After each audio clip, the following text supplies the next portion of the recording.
su segundo examen parcial. Así que muchas gracias por estar en la clase, les agradezco mucho.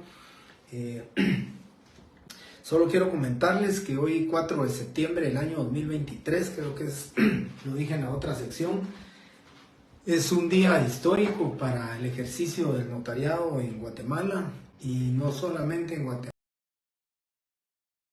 sino que creo que a nivel internacional se ha visto con mucha complacencia. Les comento, yo creo que esta revista ya se las había enseñado a ustedes tal vez hace unos 3 meses atrás, cuando les comenté del caso. Estábamos viendo el artículo 2 del Código de Notariado sobre el tema de guatemalteco de origen y el guatemalteco naturalizado, que es un requisito para poder ejercer el notariado.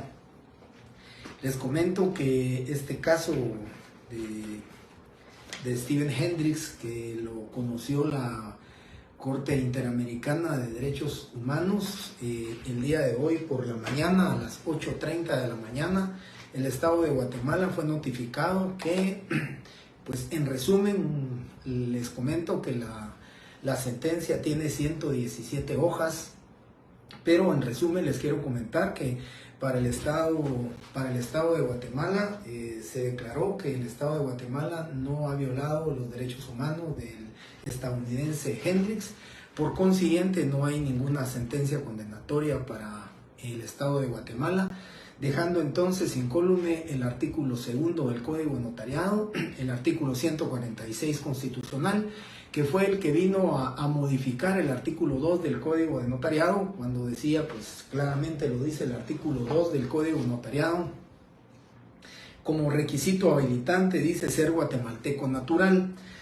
Sin embargo, el artículo 146 constitucional lo vino también a modificar este artículo 2 del Código de Notariado, cuando establece naturalización. Son guatemaltecos quienes obtengan la naturalización de conformidad con la ley. Los guatemaltecos naturalizados tienen los mismos derechos que los de origen, salvo las limitaciones que establece esta Constitución. Pueden ustedes ingresar a la página del Instituto Guatemalteco de Derecho Notarial. Creo que a partir de mañana va a estar cargada en la página la sentencia. Una sentencia que por supuesto se tiene que ir leyendo pues, despacio, ¿verdad?, para ir haciendo el análisis, pero en conclusión lo que les digo es que hay un beneplácito para el Estado de Guatemala, más que todo para los que ejercemos el notariado. Estábamos muy preocupados de que se abriera la puerta a que cualquier extranjero pudiera venir a ejercer el notariado en Guatemala, porque con eso se estaría abriendo la puerta para la modificación a las normas en muchas legislaciones. Así que eso quería comentarles. Hay mucha complacencia al respecto de esto. Les comento y ustedes van a leer el extracto de la sentencia, pero así rápido y brevemente les comento. En el año 1998 se le negó por parte del colegio, por parte del Colegio de Abogados, se le negó a esta persona Hendricks su inscripción como notario, no como abogado, como notario, porque expresamente lo dice. En el año 2008-2009, me parece, la Corte de Constitucionalidad en sentencia determinó que si el estadounidense Hendricks se nacionalizaba guatemalteco, tenía todo el derecho de optar al ejercicio del notariado. Lógicamente él no quiso pues renunciar a su nacionalidad estadounidense y siguió la batalla legal, que inició en la Corte Interamericana de Derechos Humanos en el año 2004 y está concluyendo hoy, pues 19 años después, en el año 2023, con la conclusión que el Estado de Guatemala no ha violado los derechos de esta persona. Dicho esto, compañeros, solo quería comentarles a ustedes, creo que es importante que lo sepan cuando alguien comente sobre este caso, pues ya saben ustedes que era el caso con respecto a la nacionalización, con respecto a la nacionalidad de extranjeros que única y exclusivamente renunciando a su nacionalidad y adoptando la guatemalteca podrán ser pues autorizados y aprobados en el Colegio de Abogados y Notarios para el ejercicio del notariado.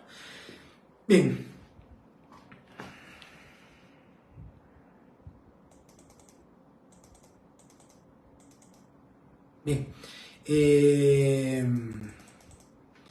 Les agradezco entonces nuevamente, compañeros, que estén. Veo que ya están conectados 113, 114 alumnos y entonces se va a mantener el mínimo promedio de los alumnos que están en clase. Son 130, 140 más o menos en clase. La preocupación que me da, sí, preocupación, ¿verdad? Porque me preocupo mucho por ustedes. La preocupación que me da es que el día viernes solamente 12 alumnos no se conectaron a su examen, o sea, solamente 12 alumnos tuvieron imposibilidad de estar en el examen. Eso significa que por ser día del examen, que creo que es lo que les interesaba, pues estuvieron totalmente los 500, bueno, una cantidad casi llegando a los 590 alumnos que se examinaron conmigo el día viernes. Por eso me preocupo, porque creo que va a seguir siempre la misma tónica de 120, 125 alumnos en vivo, en clase, pero a los que están aquí y todo estoy seguro, ¿verdad, compañeros? Seguro. Y por eso voy a insistir en que en clase voy a ir dándoles a ustedes. Se dieron cuenta en el examen, venían la mayoría de preguntas para los que estuvieron en clase, ahí estaban, yo lo dije y ustedes y así me lo contestaron. Decía en la otra sección, comencé a calificar 60 exámenes, 30 de la sección C y 30 de la sección D, así los voy calificando. No puedo hacer mayores comentarios porque con 60 alumnos o 60 exámenes calificados todavía no tengo pues realmente una buena visión con respecto a cómo se van dirigiendo los exámenes. Entonces, cuando ya haya calificado por lo menos el 50%, ya les puedo empezar a decir a ustedes en qué han ido fallando o en qué fallaron. Pues lo único que he tenido algo de sorpresa es que no me respetaron la escritura número 10 ni la número 20, me pusieron 150, 152, la 40, 80, y recuérdense que les dije, el número de escritura que corresponde es la número 10 para la sección C y la número 20 para la sección D. Y de ahí es lo único que todavía he ido viendo. Algunas otras cosas pues que creo que es importante. Me han utilizado, me pusieron el 1 de septiembre, como 2 o 3 alumnos, con cifras.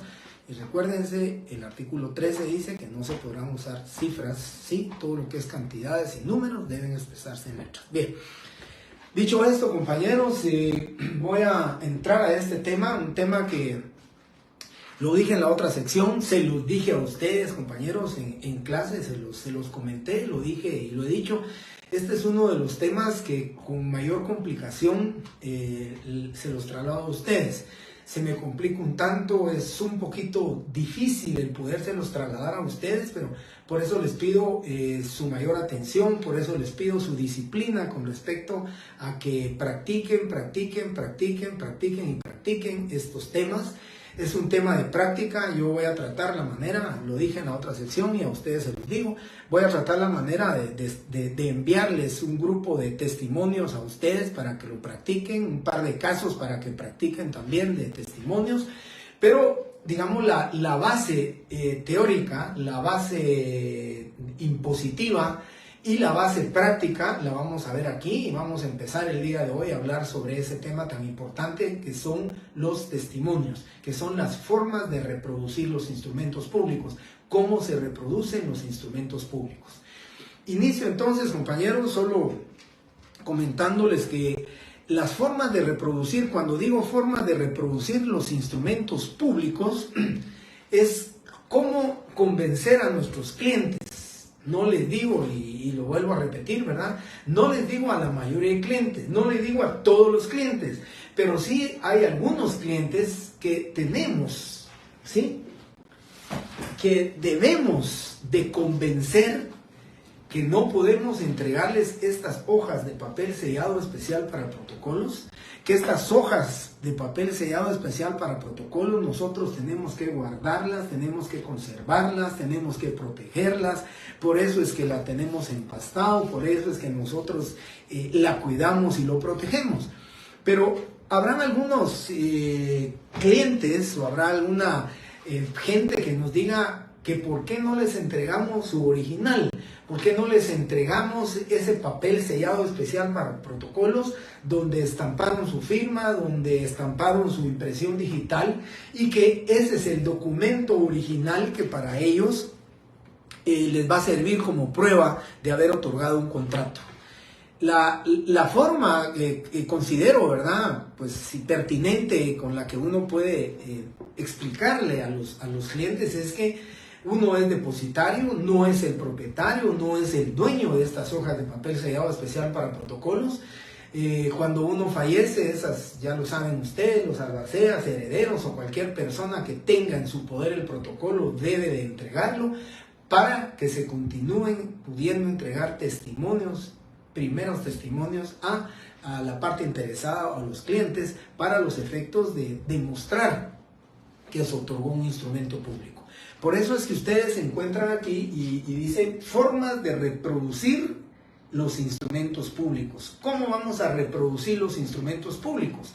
Entonces comienzo diciéndoles testimonios, le puse abajo para que hagan ustedes, si quieren hacerlo así, yo siempre lo he dicho que desde el punto de vista lo hago académicamente hablando, les digo, les pongo entre paréntesis primer testimonio para que ustedes puedan hacer la distinción entre lo que es el primer testimonio y un testimonio especial. Y luego tenemos una copia legalizada que la vamos a ver hasta el final de este punto porque no es tan trascendental, no es tan, digamos, necesario que yo les explique cuál es el tema de la copia legalizada. Eso lo miraremos al final. Me interesa mucho entonces que ustedes sepan distinguir, me interesa mucho que sepan ustedes poder saber cuál es un testimonio y cuál es un testimonio especial. Pero para los efectos de la parte académica, para los efectos de la distinción, para que ustedes puedan separar qué es un testimonio de un testimonio especial, cómo se diferencian, cómo los separan, pues yo aquí entre paréntesis y en color azul les puse primer, porque pueden utilizar esa palabra primer testimonio que va a distinguirlo del testimonio especial. Si quieren utilizar solamente es testimonio de la escritura, pues es correcto. Si quieren utilizar es testimonio especial de la escritura, pues también eso lógicamente lo va a separar, lo va a distinguir de lo que es el testimonio del testimonio especial, ¿sí? Por eso les digo, la ley no dice que el notario debe de enumerar los testimonios especiales, el primer testimonio o segundo testimonio o tercer testimonio. El notario tendría que ser muy acucioso, ¿sí?, muy disciplinado con el tema al poner sus razones notariales de cuándo está extendiendo el primer testimonio o cuándo extendió el primer testimonio, cuándo extendió el testimonio especial, las fechas. Y entonces, lógicamente, aquí va a utilizar ¿es testimonio o es primer testimonio de la escritura pública? ¿Sí? Hagan la distinción ustedes y les va a ser fácil decir es primer testimonio. Para los efectos de su examen, que sé lo que ahorita de manera inmediata les ocupa, les preocupa y lo quieren distinguir, para los efectos del examen, lo mismo me dará que ustedes utilicen es testimonio de la escritura número 40 o que ustedes utilicen es primer testimonio de la escritura pública número tal. Y en el caso del testimonio especial no tenemos problema y siempre vamos a decir es testimonio especial de la escritura número tal, ¿sí? Dicho esto, entonces, compañeros, voy a empezar.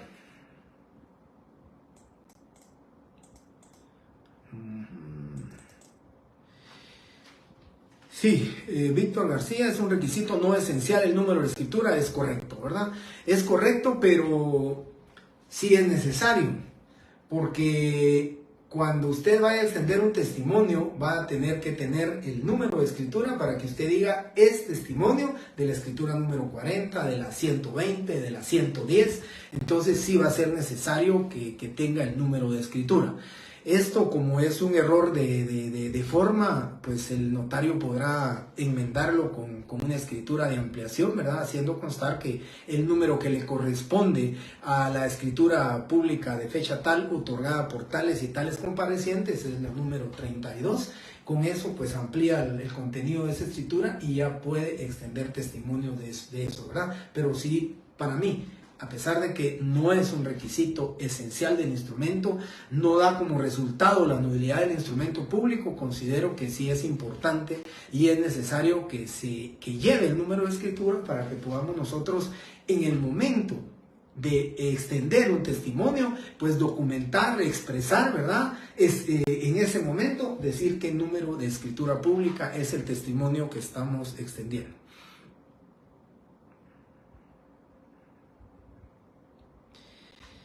Cecilio, sí es cierto, era lo que yo le decía, un notario muy disciplinado, tenemos las razones notariales, eso se recuerdan ahí que el notario dice que hará su anotación al margen de la escritura cuando modifique, aclare o rescinda un instrumento público.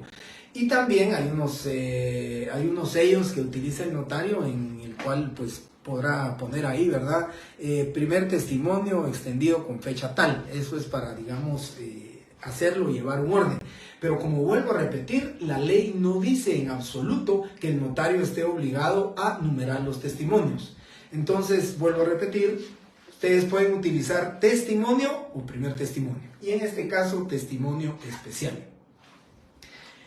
Voy a darles unas 3 o 4 diferencias o formas de que ustedes puedan distinguir cuándo es un primer testimonio y cuándo es un testimonio especial. Vamos a empezar con el testimonio o primer testimonio y la diferencia con el testimonio especial. Aquí vamos a poner el testimonio, va a ser para entregar a parte interesada.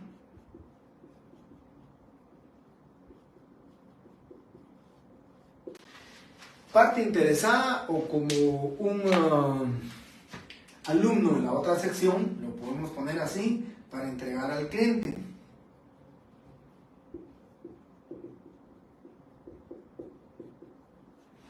Para entregar al cliente. Recuérdense que dentro de la relación notarial lo platicamos, que quién es el sujeto paciente en la relación notarial, es el cliente. Entonces podemos también decirle es el testimonio o primer testimonio es para entregarle a la parte interesada o para entregarle al cliente. Con base en el principio de publicidad, pues entendemos que todas las escrituras son públicas, a excepción de los testamentos y donaciones por causa de muerte. Pero también debemos de entender que nosotros, en las actuales circunstancias de esta actividad notarial que tenemos, la existencia de mucho fraude, la existencia de mucha estafa, pues lógicamente eso nos debe de provocar a nosotros, por la seguridad y la certeza jurídica, la protección a nuestros clientes, pues no solamente demostrar que es parte interesada, porque la parte interesada puede ser cualquier persona que diga, mire, estoy interesado en obtener el testimonio de la escritura número 40. Creo que por la certeza, por la seguridad jurídica, nosotros debemos de preocuparnos de determinar quién es la persona, por el cuidado que debemos de tener y la protección y certeza jurídica, pues valdría la pena obtener una fotocopia del documento personal de identificación, guardar en los atestados esa fotocopia y ponerle se extendió testimonio de la escritura pública a tal persona. Cuando pues nos llegan a pedir testimonios de los años 90, del año 2010, del año 2015, pues lógicamente, compañeros, pueden hacer mal uso de esos testimonios, porque recuérdense que un testimonio es el que se inscribe en el registro de la propiedad, es el título de propiedad, es el título con el cual se va a acreditar o se va a demostrar la propiedad, y entonces muy fácil podría ser para cualquier persona decir estoy interesado en obtener un testimonio, se le entrega el testimonio y van ustedes a saber qué mal uso le podrían dar a ese testimonio.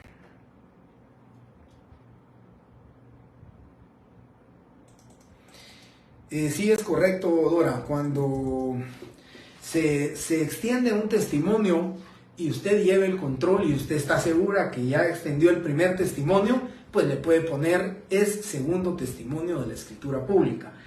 El tema es, yo vi en un proceso civil, que yo sé que solamente era para entorpecer el proceso, atrasarlo y darse más tiempo, yo vi donde se inició un incidente de falsedad del testimonio, porque la persona, el notario le puso es primer testimonio y él ya había extendido un primer testimonio, entonces había duplicidad de primer testimonio y entonces ahí inició el tema de que había cometido falsedad diciendo que era el primer testimonio si habían dos. En todo caso le correspondía el segundo. Por eso les decía yo, es importante que sea muy disciplinado y muy acucioso el notario para no cometer ese error. Pero si lleva buen control, si es disciplinado y lleva el control de que ya extendió el primer testimonio, pues le puede poner el segundo testimonio. Yo lo que hago es que siempre utilizo es primer testimonio de la escritura, pero cuando me piden testimonios ya de unos 2 o 3 años atrasados, prefiero ponerle es testimonio de la escritura pública porque no estoy numerando el testimonio y no le estoy poniendo, no estoy diciendo si es primero o segundo, no estoy aceptando si ya extendí el primero o si este le correspondería el segundo, simplemente es testimonio de la escritura pública y con eso estamos cumpliendo lo que dice la ley.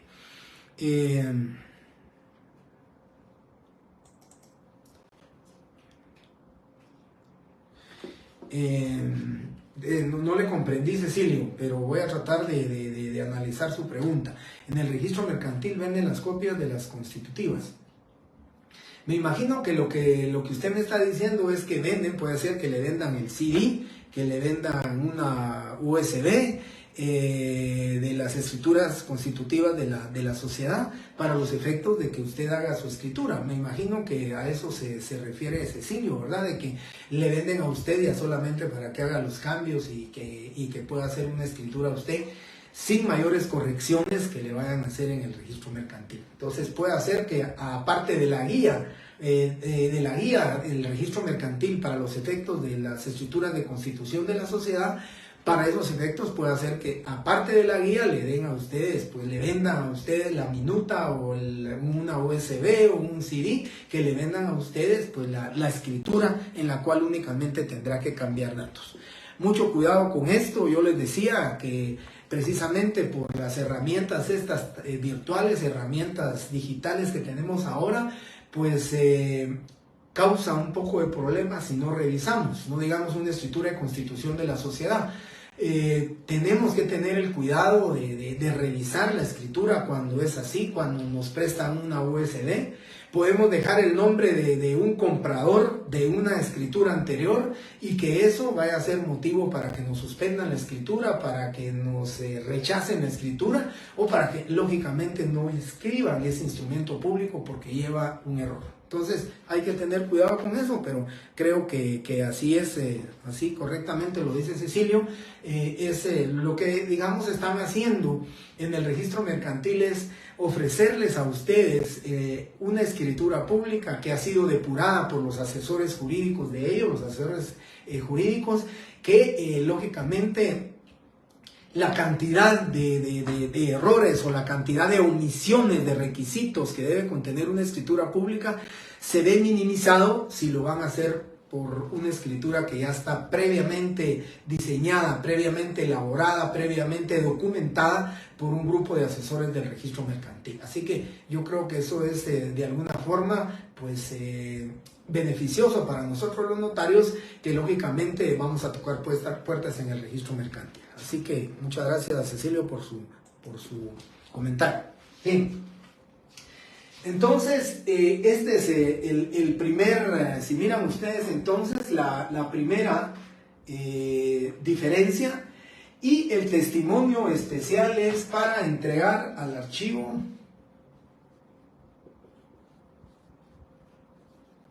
general de protocolos.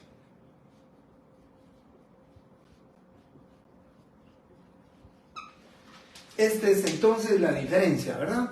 La primera diferencia que vamos a encontrar con esto y que se los estoy comentando ahorita, la primera diferencia entonces es que el testimonio es para entregar a parte interesada y el testimonio especial es única y exclusivamente para entregar al Archivo General de Protocolos. Aquí no vamos a tener problema porque cuando extendamos un testimonio especial, ya sabemos nosotros que siempre, siempre, siempre va a ser dirigido para el Archivo General de Protocolos. Siempre se le va a extender al Archivo General de Protocolos, ¿sí? Siempre. Y el testimonio va a ser para entregárselo a la parte interesada. Aquí está el cliente. Aquí definitivamente les pongo cliente o parte interesada, porque ya les dije, puede ser Julio, puede ser Hortensia, puede ser Carlos, puede ser Pablo, puede ser Lisette, puede ser Mónica, puede ser cualquier persona que tenga interés y a ella se le va a entregar. En muy pocas ocasiones yo le he puesto a mis testimonios, en muy pocas ocasiones le he puesto para entregar a parte interesada, extiendo el número, sello y firmo, en muy pocas ocasiones. Pero la mayoría de veces va a ser para entregar a determinada persona, entre paréntesis, ¿verdad? Va a ser la parte interesada. Entonces, primera diferencia o primera gran diferencia, testimonio especial, ¿sí? Es para entregar al archivo de protocolos, parte interesada, cliente es para entregar en el tema del testimonio, o sea, el primer testimonio. Aquí estamos con la primera.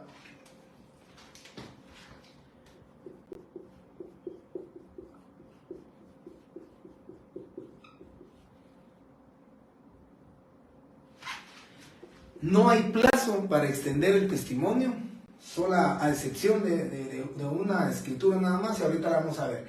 No hay plazo para extender el testimonio. Aquí no tenemos ningún plazo. Puede extenderse cuando sea. En el caso del testimonio especial, 25 días hábiles siguientes. O sea, sí hay plazo. ¿Sí? Aquí entonces, sí hay plazo y aquí no hay plazo. ¿Ves otra gran diferencia que vamos a encontrar? En el testimonio, el primer testimonio, no necesariamente se va a extender el testimonio, ¿verdad? Yo decía en la otra clase una escritura de identificación de persona, por ejemplo, se hace la escritura, no se va a inscribir todavía, o va a decir dentro de un mes la inscribo, pues dentro de un mes se extiende. O, por ejemplo, un contrato que contenga un arrendamiento, pues el cliente solamente quiere una su fotocopia para guardarla, y si no le pagan las rentas, pues tendrá que utilizar una su copia legalizada. O un contrato de mutuo con garantía fiduciaria que no se va a inscribir, el acreedor simplemente, el deudor con su fiador, ¿verdad? Se reconocen deudores, le van a pagar, pasan 2 años, le paga completamente, y entonces ¿para qué iba a utilizar un primer testimonio si no era necesario el primer testimonio? Entonces, con una copia legalizada, con una fotocopia de la escritura es suficiente. ¿Cuándo es importante? ¿Cuándo es necesario que se extienda el primer testimonio de la escritura pública? Pues es importante, es necesario y es requisito indispensable el testimonio cuando lo vamos a inscribir en los registros correspondientes. Registro de la propiedad, registro mercantil, registro de poderes, registro nacional de las personas, registro de la propiedad intelectual. Cualquier escritura pública, ¿sí?, que contenga un contrato solemne, que sea requisito susceptible para inscribir en los registros correspondientes, debe de constar en escritura pública como requisito documental para su inscripción. Eso es lo importante, ¿verdad? Entonces, aquí decimos, no hay plazo, ¿sí? No hay plazo para inscribirlo. Dirá el cliente, mire, yo lo voy a inscribir hasta mejor dentro de 2 meses. No hay plazo, no nos obligan a extenderlo. Aquí sí estamos obligados. Aquí dice el artículo 37, ¿sí? Literal A. Veamos de los testimonios especiales. Dice el artículo 37. 37, literal A. El notario y los jueces de primera instancia, cuando estén facultados para cartular, deben cumplir con las siguientes obligaciones. A. Remitir al director del Archivo General de Protocolos, ahí está la base de que solo al director del Archivo General de Protocolos, dentro de los 25 días hábiles siguientes al otorgamiento de cada escritura pública, testimonio especial. Entonces, aquí sí es obligatorio que todas las escrituras públicas que el notario faccione, ¿sí?, dentro de los 25 días hábiles siguientes debe de extender un testimonio especial de la escritura pública dirigido ¿a quién? Al Archivo General de Protocolos. Ahí no tenemos para dónde. Y en el tema del primer testimonio, no hay plazo, a excepción de... Fíjense que aquí no hay plazo, la ley no dice, la ley no dice debe de extenderse el testimonio, no, ¿verdad? Ahí tiene obligatoriamente, hay un artículo de la ley del IVA que también lo vamos a analizar, lo vamos a platicar, pero en primera instancia vamos a hablar de esto, ¿verdad?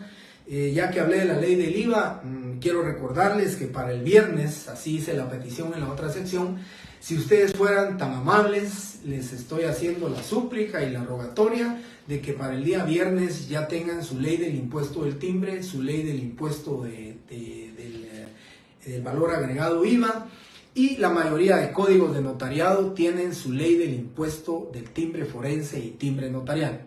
Ya no sé si me va a dar tiempo, en la otra sección lo vimos así muy rápidamente, vimos el tema del impuesto notarial. Entonces, por favor, para el día viernes esas tres leyes, la ley del impuesto del timbre y papel sellado especial para protocolos, la ley del impuesto del IVA y, por favor, la ley del impuesto del timbre forense y timbre notarial, que es el decreto 82-96. Como les digo, en la mayoría de códigos de notariado lo van a encontrar ustedes esta ley del impuesto de timbre forense y timbre notarial. Es el decreto 82-96 y entonces ese nos va a servir porque vamos a estar viendo ya el tema del impuesto notarial que debemos de satisfacer.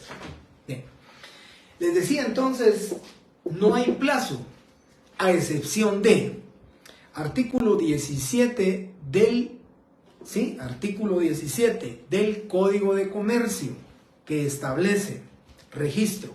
El testimonio, fíjense aquí lo está diciendo así claramente, taxativamente, el testimonio de la escritura constitutiva, el de ampliación y sus modificaciones deberá presentarse al registro mercantil dentro del mes siguiente a la fecha de la escritura. ¿Qué significa? Que aquí se está dando obligatoriamente que el notario deba de extender el testimonio dentro del mes siguiente a la fecha en que se otorgó la escritura. Entonces aquí no hay plazo, a excepción de la escritura constitutiva de la sociedad, que la ley dice que debe de extenderse el testimonio dentro de los 30 días siguientes a la fecha en que se otorgó la escritura. ¿Sí? En este caso son 25 días hábiles siguientes. Bueno, impuesto. Y aquí les voy a hablar del impuesto.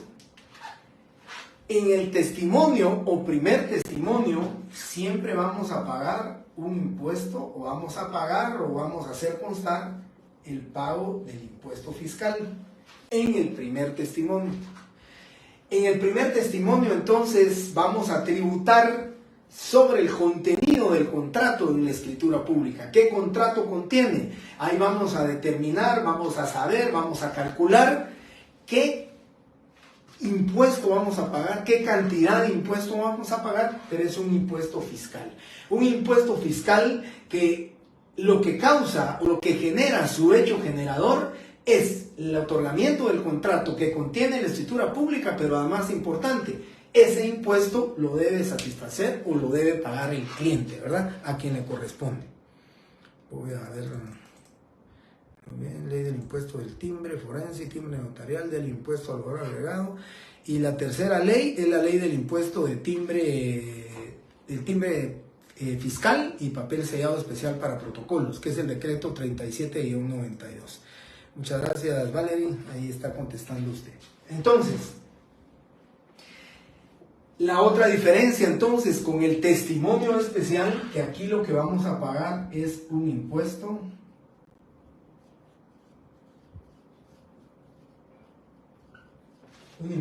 notarial, ¿sí? Esa es otra gran diferencia. Aquí vamos a pagar un impuesto fiscal y aquí vamos a pagar un impuesto notarial. Y lo importante de lo que les digo ahorita, el impuesto fiscal lo va a pagar el cliente, lo va a pagar el sujeto a quien le corresponde pagar el impuesto, ¿sí? Mientras que el impuesto notarial, yo lo decía en la otra sección, lo explicaba en la otra sección, el impuesto notarial sí fue creado para que el notario lo pague. Es un impuesto que lógicamente recae por las actuaciones, por el ejercicio de la profesión de notario, entonces a quien le corresponde y quien debe satisfacer ese impuesto notarial es el notario. Yo digo y que no es correcto que le digamos a nuestros clientes, mire, aquí está el detalle de los gastos y honorarios de registro. Honorarios de registro tanto, impuesto tanto, impuesto notarial tanto, no es correcto. Porque podemos encontrar un cliente que sepa, que conozca de esto y nos pueda decir, perdone licenciado, pero el impuesto notarial es suyo. Usted debe de pagar ese impuesto notarial. Si lo queremos cobrar, pues debe ir dentro de nuestros honorarios.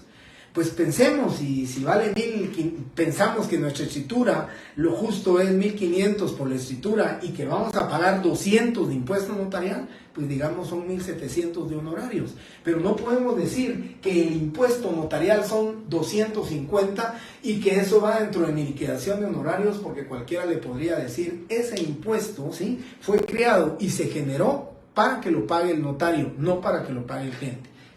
Este impuesto lo debe pagar el cliente, ¿verdad? Este impuesto lo debe pagar el notario. Llevamos entonces si ustedes se dan cuenta, llevamos 3 diferencias. ¿Cómo distinguimos nosotros un testimonio con un testimonio especial? O sea, el primer testimonio con el testimonio especial. ¿Cuál es la distinción que le vamos a hacer? Y estoy seguro, lo platicamos en la otra clase, puede ser que ustedes, ya cuando estemos pues hablando de más de este tema, bueno, estemos hablando de este tema en particular, ¿verdad? De este tema del testimonio y testimonio especial, ustedes van a encontrar más diferencias. Yo, créanme que cuando he examinado privados, he examinado el técnico profesional, muchas veces les digo, denme 3 diferencias entre lo que es el testimonio, o sea, el primer testimonio con el testimonio especial. Denme 3 diferencias. Y de verdad que hay veces, creativamente, ¿verdad? Los alumnos me han dado tal vez algunas otras diferencias, que por supuesto son valederas, hay un asidero legal, un fundamento legal y son correctas, ¿verdad? Pero estamos viendo aquí las más importantes, las que nos dan una distinción, que también la tenemos desde el punto de vista legal. Y luego otra gran diferencia, que por favor pongan mucha atención con esto, porque no quiero que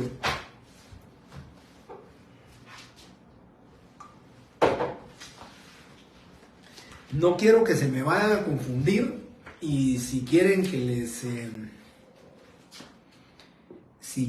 pues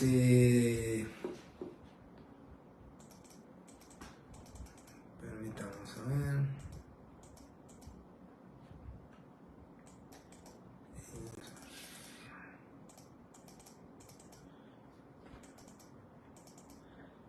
Los testimonios de la escritura de una sociedad, uno para el registro y otro para las partes.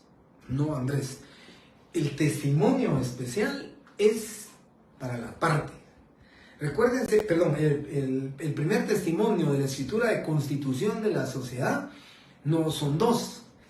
Ese primer testimonio usted lo va a inscribir en el registro mercantil, y una vez inscrito y razonado por el registro mercantil de que ya está inscrita la sociedad anónima, eso se le va a entregar usted a su cliente. Entonces el cliente va a tener su escritura de constitución de la sociedad con la razón puesta por el registro mercantil de que ya está inscrita la sociedad, y eso es lo que usted le va a entregar.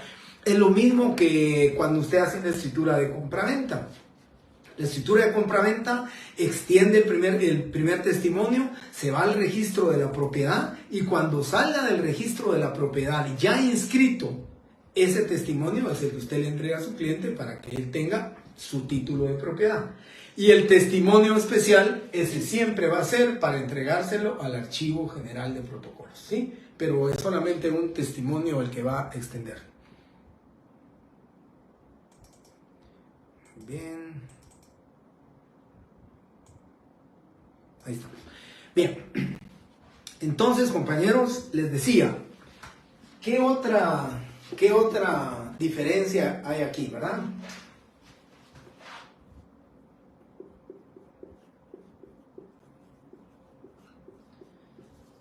No timbre de 50 centavos por hoja.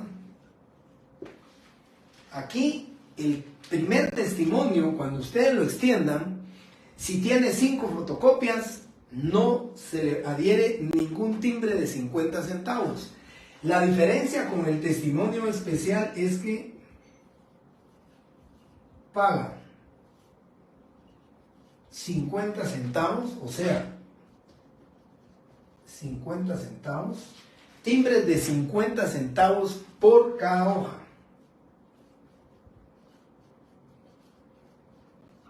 Del testimonio.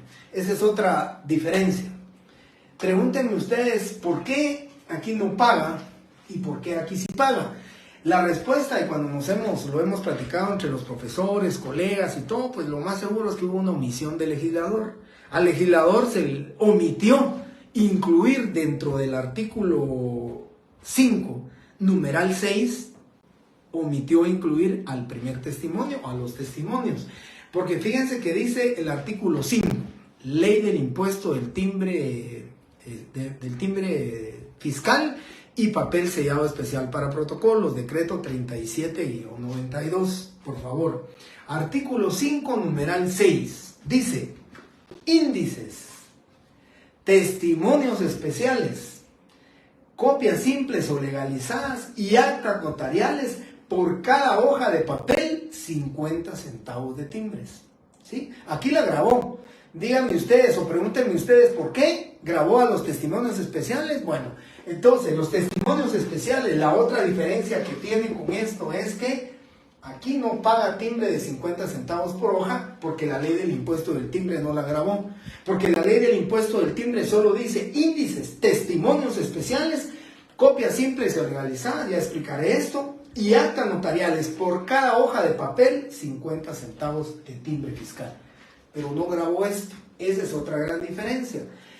Pueden ustedes entender entonces que esto es, paga el testimonio especial, va a pagar 50 centavos por cada hoja que sea utilizada, y aquí no paga timbre de 50 centavos. Ese es, si ustedes lo están apuntando, si ustedes lo están viendo, pues esa es la diferencia, ¿verdad? Aquí paga 50 centavos por hoja, aquí no paga. ¿Por qué paga aquí? Porque la ley del impuesto de timbres fiscales establece y dice que paga 50 centavos. Artículo 5, numeral 6. Aquí no lo grabó, y si no está grabado, por consiguiente no se puede hacer, ¿no? Artículo...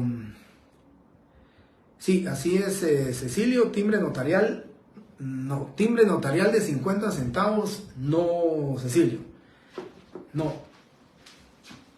timbre de 50 centavos por hoja, aquí paga timbre de 50 centavos por hoja.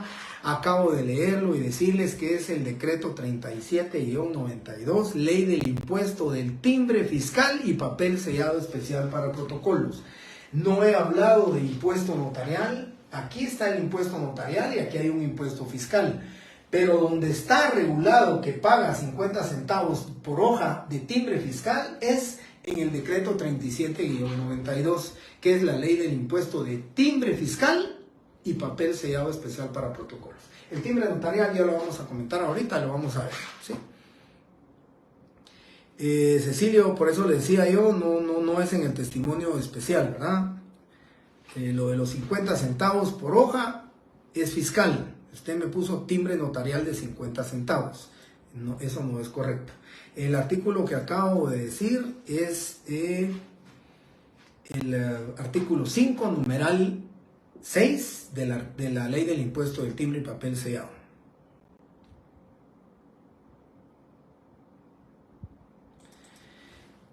Bien, Andrés, si no paga 50 centavos, ¿qué cantidad de impuesto en timbre fiscal es en el primer testimonio? Aquí es un impuesto, por eso les digo, me cuesta para no confundirlos. Aquí es un impuesto tasado, porque la ley dice que por cada hoja que sea utilizada en el testimonio especial, el notario está obligado a pagar 50 centavos por cada hoja. ¿Cuál es el hecho generador? El uso de 1, 2, 3, 4 o 5 hojas cuando se extiende el testimonio especial. Ese es el hecho generador. Ahora, como usted me pregunta, si no paga timbre de 50 centavos, ¿qué cantidad de impuesto en timbre fiscal es en el primer testimonio? Aquí, por eso les puse, aquí se paga un impuesto fiscal y aquí se paga un impuesto notarial. Pero el impuesto fiscal va a estar, digamos, sujeto a qué tipo de contrato está contenido en la escritura pública. Si el contrato es una primera compraventa, si el contrato es una subsiguiente compraventa, si el contrato es un mandato judicial con representación, si es un mandato especial, si es una constitución de una sociedad anónima, si el contrato que contiene el mismo no tiene todo eso, ¿sí? Los mismos no contienen un valor determinado, todo eso va a estar sujeto a que el notario, por eso es que les pido su ley, porque el viernes ya vamos a platicar qué impuesto fiscal vamos a pagar en determinados contratos, cómo se va a satisfacer el impuesto, si lo podemos pagar con timbres fiscales o lo podemos pagar en efectivo o lo podemos pagar mediante formulario. Yo enseñaba este testimonio de la escritura pública de una compraventa, lo tengo aquí solamente para que lo vean. Se puede pagar con estampillas fiscales el impuesto, pero este es un primer testimonio que se fue al registro de la propiedad, que se inscribió en el registro de la propiedad y que es para el cliente, porque él es el que le va a servir este testimonio como, ¿sí? Le va a servir como título de propiedad con el cual va a acreditar la propiedad, ¿verdad? Es el titular del derecho. Pero eso ya les voy a explicar aquí qué impuesto es el que va a satisfacer, ¿sí?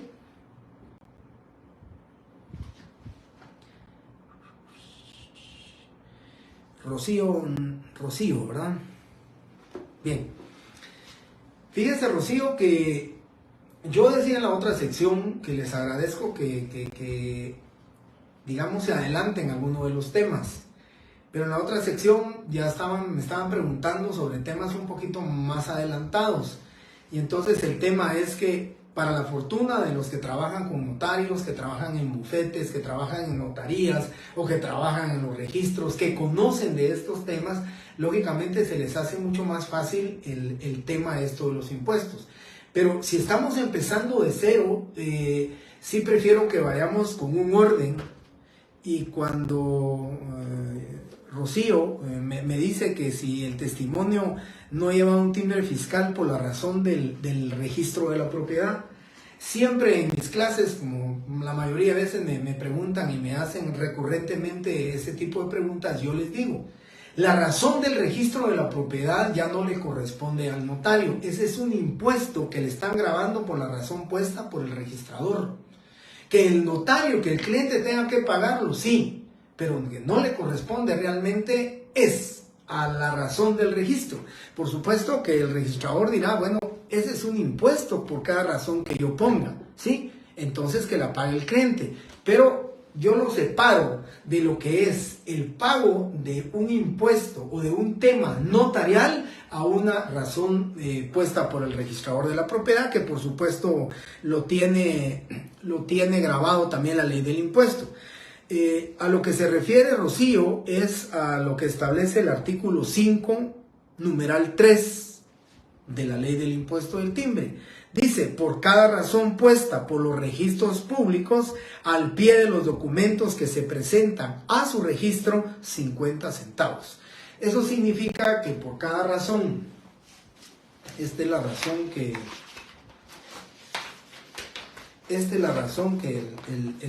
el registrador de la propiedad pone, que el registro, esta razón, por cada razón que hace el registrador, debe llevar un timbre de 50 centavos, la razón para los efectos del pago del impuesto.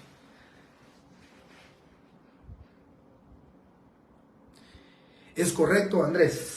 Y si todo está claro, yo creo que ya no me va a dar tiempo, pero bueno, 5 minutos por lo menos quiero avanzar en esto.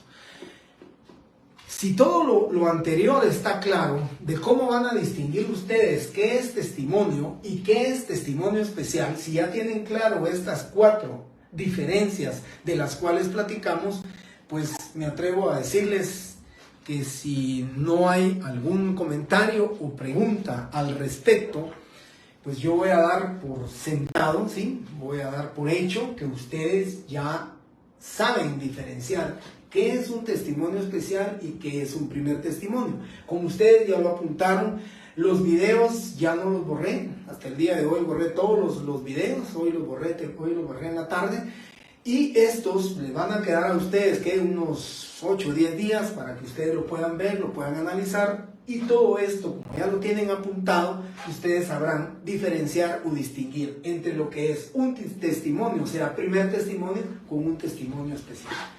Como ya está, ya ustedes tomaron nota y ya ustedes pues, tienen la diferencia con respecto a esto, hacer la distinción, solo quiero comentarles cómo vamos a pagar.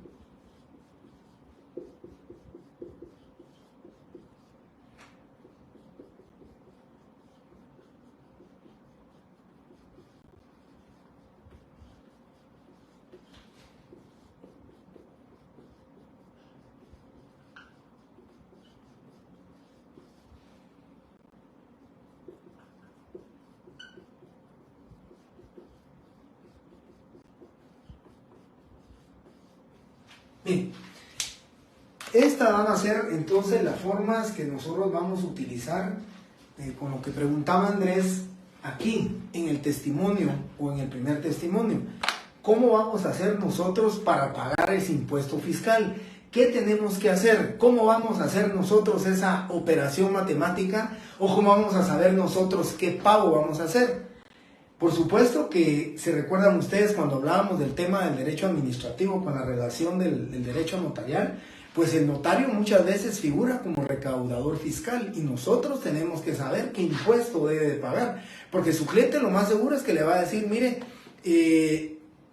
¿cómo hago o cuánto va a pagar, licenciado? ¿Me puede dar sus honorarios y de cuánto es el impuesto? Que mucha gente a veces le dice, mire, pero el impuesto no es muy caro, el impuesto que voy a pagar no es caro. Eso es el tema y lo tienen que saber ustedes como notarios, ¿verdad? El monto del impuesto del timbre fiscal, ahorita lo estamos viendo, Kevin. Ahorita lo estoy viendo y ahorita se los voy a explicar, ¿sí? Entonces, vamos a empezar en el tema de cómo determinar, o sea, cómo establecer cuál va a ser el monto o el pago que vamos a hacer. Comienzo diciéndoles, para poder determinar eso, tenemos que establecer si el contrato es de valor indeterminado o si el contrato es de valor determinado o si el contrato tiene un impuesto tasado. Esas son las tres formas en que nosotros vamos a decir, bueno, aquí vamos a pagar tanto. ¿Por qué? Porque es valor indeterminado.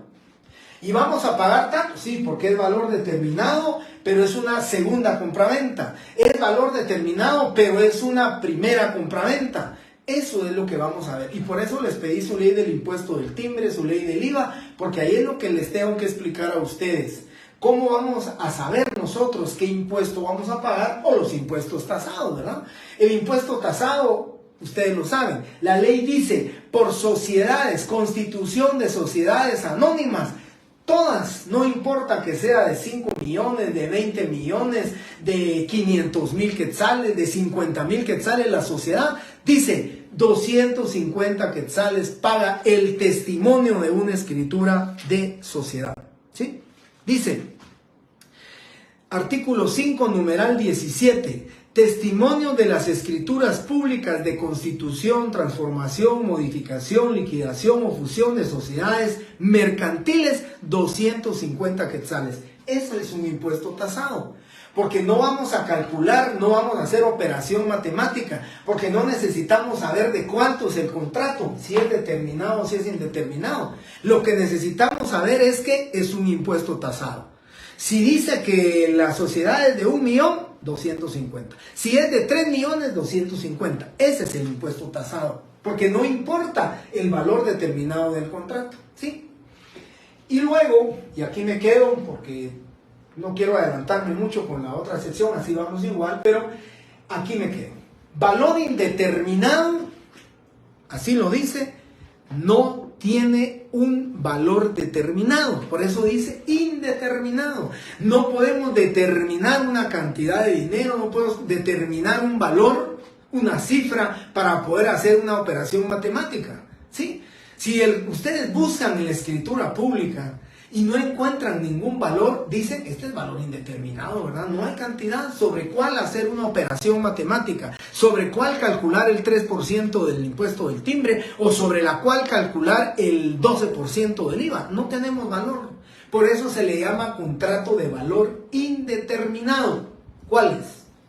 Una escritura que contiene una identificación de persona donde Pedro Julio y Carlos Julio identifican a una misma persona, ahí no va a haber valor.